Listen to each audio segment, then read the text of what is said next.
Good morning my dear students. कैसे हैं आप सभी लोग। मेरे प्रिय छात्रों, आज मैं बेसिक इलेक्ट्रिसिटी का बहुत ही महत्वपूर्ण कुछ पॉइंट्स को बताने वाला हूं। जैसे कि आप देख रहे हैं क्या होते हैं। पहला है चुंबकीय प्रभाव, दूसरा है ऊष्मीय प्रभाव और तीसरा है रासायनिक प्रभाव। इन तीनों प्रभाव को आज हम समझेंगे कि विद्युत धारा के तीनों प्रभाव क्या क्या है, इसका इफेक्ट क्या है। तो सबसे पहले आइए हम जानते हैं विद्युत धारा का चुंबकीय प्रभाव। मेरे प्रिय छात्रों, जब किसी चालक में विद्युत धारा का प्रवाह होता है तो उसके चारों ओर एक चुंबकीय क्षेत्र उत्पन्न हो जाता है। जैसे मान लीजिए कोई कंडक्टर है, ये मान लीजिए कोई चालक है, ये कोई चालक है, इसको हम सप्लाई से जोड़ दिए हैं ए बी। ये क्या है? कोई कंडक्टर है, कंडक्टर अर्थात चालक है। जब इसे हम सप्लाई से जोड़ेंगे तो इसमें धारा का प्रवाह होने लगेगा। इसमें धारा मान लीजिए आई फ्लो हो रहा है। जब किसी चालक में धारा का प्रवाह होता है तो उस चालक के चारों ओर एक चुंबकीय क्षेत्र उत्पन्न हो जाता है। कैसा क्षेत्र? मैग्नेटिक फील्ड, चुंबकीय क्षेत्र, मैग्नेटिक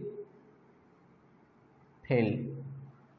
अर्थात जब चालक में धारा का प्रवाह होता है तो उस धारा के कारण कंडक्टर के चारों ओर अर्थात चालक के चारों ओर चुंबकीय क्षेत्र उत्पन्न हो जाता है। विद्युत धारा के इस प्रभाव को चुंबकीय प्रभाव कहते हैं।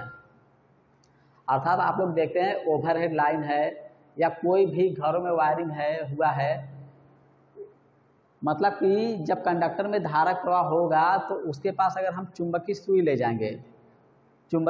जाएंगे तो वो क्या होगा? विक्षेपित होने लगेगा। अर्थात वो चुंबकीय सुई दर्शाता है कि कंडक्टर के चारों ओर क्या है? चुंबकीय क्षेत्र है। अर्थात जब किसी चालक में विद्युत धारा प्रवाह होता है तो उस चालक के चारों ओर चुंबकीय क्षेत्र उत्पन्न हो जाता है। इसे हम कैसे जानेंगे?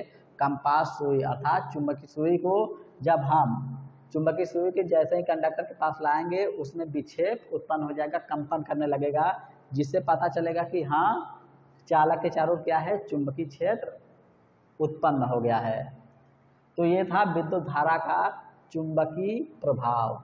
अब हम देखेंगे विद्युत धारा का ऊष्मीय प्रभाव। विद्युत धारा का ऊष्मीय प्रभाव क्या होता है? मेरे प्रिय छात्रों, ये कंडक्टर है, मान लीजिए आप जानते हैं कि कोई कंडक्टर होता है तो उसके अंदर क्या होते हैं? परमाणु होते हैं, और उन परमाणु के अंदर क्या होते हैं? इलेक्ट्रॉन होते हैं। और वहीं इलेक्ट्रॉन बाह्यतम कक्ष से जो इलेक्ट्रॉन बाहर निकल जाते हैं उसे हम क्या कहते हैं? मुक्त इलेक्ट्रॉन। और उन्हीं मुक्त इलेक्ट्रॉन के कारण चालक में धारा का प्रवाह होता है। मान लीजिए कि ये कोई कंडक्टर है, ये क्या है? कंडक्टर है, इसमें बहुत सारे परमाणु होंगे। ये सब क्या है? ये परमाणु है,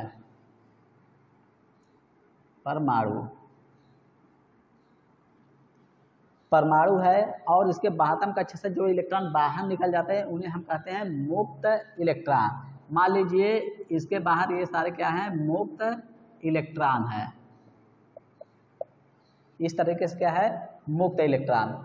जब हम इस कंडक्टर को सप्लाई से जोड़ते हैं, जैसे ही इसको हम सप्लाई से जोड़ेंगे, ये जो मुक्त इलेक्ट्रॉन है इस पर बल लगता है और ये बल के कारण क्या होता है? गति करने लगता है। अर्थात इलेक्ट्रॉन जब गति करेगा तो वो परमाणुओं से लगातार क्या होगा? टकराएगा, और टक्कर के अंतर्गत क्या होगा? हीट उत्पन्न होता है, ऊष्मा उत्पन्न होता है। और आप जानते हैं इलेक्ट्रॉन के गति को या इलेक्ट्रॉन के प्रवाह को या आवेश प्रवाह की दर को क्या कहते हैं? करंट कहते हैं। अर्थात इलेक्ट्रॉन जैसे ही फ्लो होगा, अगर इलेक्ट्रॉन इस दिशा में प्रवाहित होगा तो करंट उत्पन्न हो जाएगा, और करंट किस दिशा में फ्लो होगा? इस दिशा में फ्लो होगा। अर्थात इलेक्ट्रॉन जब गतिशील होगा तो उसके कारण करंट उत्पन्न हो जाएगा, और करंट किस दिशा में फ्लो होता है? इलेक्ट्रॉन के या आवेश के विपरीत दिशा में। अर्थात जब हम सप्लाई जोड़ेंगे तो इन इलेक्ट्रॉनों पर बल लगेगा और ये जो बल लगेगा इलेक्ट्रॉन पर, उस बल के कारण इलेक्ट्रॉन क्या होंगे, चालक के अंदर गति करेंगे और गति करेंगे तो जाहिर सी बात है उसके अंदर क्या है, परमाणु है, परमाणु से लगातार टकराएंगे और टक्कर होगा तो क्या उत्पन्न होगा, हीट उत्पन्न होगा, ऊष्मा उत्पन्न होगा। अर्थात करंट जब उत्पन्न हुआ तो करंट के कारण क्या उत्पन्न हुआ, चालक में हीट उत्पन्न हुआ, क्योंकि करंट उत्पन्न हो गया। जब इलेक्ट्रॉन गति करेगा तो करंट तो जाहिर सी बात है उत्पन्न होगा और इलेक्ट्रॉन लगातार परमाणु से टकरा रहा है तो क्या उत्पन्न हो रहा है, हीट।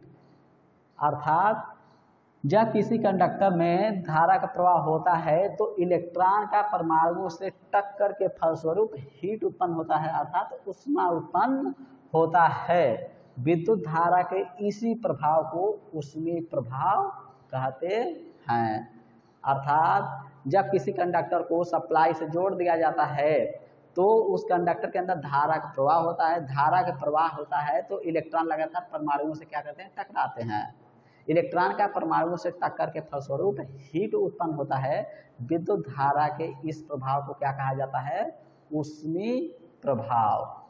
तो इस तरीके से हम दूसरा प्रभाव, विद्युत धारा का चुंबकीय प्रभाव हमने देख लिया, ऊष्मीय प्रभाव भी देख लिए। अब हम देखेंगे रासायनिक प्रभाव। अर्थात विद्युत धारा का तीसरा प्रभाव देखना है, रासायनिक प्रभाव क्या होता है। तो मेरे प्रिय छात्रों आइए देखते हैं विद्युत धारा का तीसरा प्रभाव अर्थात रासायनिक प्रभाव। मान लीजिए ये कोई कंटेनर है, इसके अंदर क्या भरा है, द्रव है, कोई लिक्विड है और ये मान लीजिए कोई दो इलेक्ट्रोड है, अर्थात धातु का प्लेट है, धात्विक प्लेट, इलेक्ट्रोड, और इसे हम जोड़ देते हैं सप्लाई से अर्थात बैटरी से। ये बैटरी से हमने क्या किया, कनेक्ट कर दिया। मेरे प्रिय छात्रों ध्यान दीजिए, जो बैटरी का ध्यान सिरा होता है वहां से करंट निकलता है, यहाँ से धारा चलेगा और माइनस सिरा से करंट क्या होगा, एंट्री करता है या प्रवेश करता है। तो जब किसी द्रव में विद्युत धारा का प्रवाह होता है तो यही द्रव अपने आयनों में टूटने लगते हैं, अर्थात अपघटित होने लगते हैं, plus minus plus minus plus minus, इस तरह से क्या होंगे, अपने आयनों में टूटने लगते हैं। जब किसी विलयन में या किसी द्रव में विद्युत धारा का प्रवाह होता है तो वह विलयन या वह द्रव अपने आयनों में टूट जाते हैं। विद्युत धारा के इस प्रभाव को रासायनिक प्रभाव कहते हैं, अर्थात केमिकल इफेक्ट।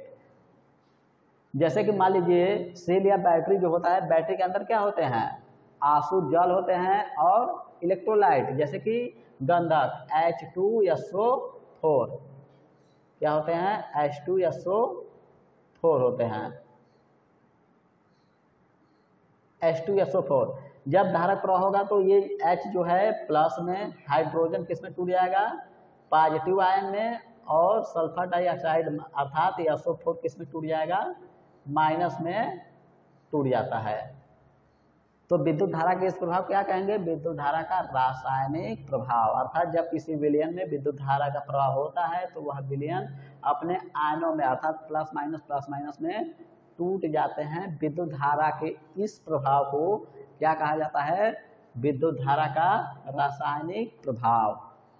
तो आइए हम देख लेते हैं इनका उपयोग, विद्युत धारा के तीनों प्रभाव का उपयोग कहाँ कहाँ हो रहा है। जैसे चुंबकीय प्रभाव है, विद्युत धारा के चुंबकीय प्रभाव को हमने बता दिया कि जब किसी चालक में विद्युत धारा का प्रवाह होता है तो चालक के चारों ओर चुंबकीय क्षेत्र उत्पन्न हो जाते हैं। विद्युत धारा के इस प्रभाव को क्या कहा जाता है, चुंबकीय प्रभाव। जैसे इलेक्ट्रिक मोटर हो गया, विद्युत जनरेटर हो गया, इलेक्ट्रिक बेल, विद्युत घंटी, ये सब विद्युत धारा के चुंबकीय प्रभाव पे आधारित है या विद्युत चुंबकीय प्रभाव पे कार्य करते हैं। ऊष्मीय प्रभाव हमने जान लिया कि किसी चालक में धारक प्रवाह होता है तो इलेक्ट्रॉन का परमाणु से टक्कर के फलस्वरूप हीट अर्थात ऊष्मा उत्पन्न होता है। विद्युत धारा के इस प्रभाव को क्या कहा जाता है, ऊष्मीय प्रभाव। इसका उपयोग कहाँ होता है, जैसे इलेक्ट्रिक प्रेस, प्रेस होता है तो वो हीट हो जाता है, धारक प्रवाह होता है तो हीट हो जाता है, ठीक है। तो इलेक्ट्रिक प्रेस ऊष्मीय प्रभाव पे काम करता है, ठीक है। इलेक्ट्रिक हीटर वो भी ऊष्मीय प्रभाव पर आधारित है या ऊष्मीय प्रभाव पर कार्य करता है। तीसरा है रासायनिक प्रभाव, इसका हम देख लेते हैं, इस पे कौन कौन से यंत्र है, कौन कौन सा उपयोग है, रासायनिक प्रभाव पे कौन कौन से कार्य करते हैं, जैसे सेल हो गया, बैटरी हो गया, इलेक्ट्रोप्लेटिंग। सेल रासायनिक प्रभाव काम करता है, बैटरी भी रासायनिक प्रभाव काम करता है। और इलेक्ट्रोप्लेटिंग, इलेक्ट्रोप्लेटिंग मतलब कोई धातु होता है, वातावरण में रख दिया जाता है तो वातावरण नमी के कारण उस पर जंग लग जाते हैं, तो जंग से बचाने के लिए हम उस धातु पर किसी जंग रोधी धातु का परत चढ़ा देते हैं, एक ऐसे धातु का परत चढ़ाते हैं ताकि उस पर कोई भी जंग ना लगे। जंग से बचाने के लिए जंग रोधी धातु का परत चढ़ाते हैं। वो किसके माध्यम से चढ़ाते हैं? विद्युत धारा के रासायनिक प्रभाव पर आधारित है, या विद्युत धारा के रासायनिक प्रभाव से हम क्या करते हैं, उस पर परत चढ़ाते हैं।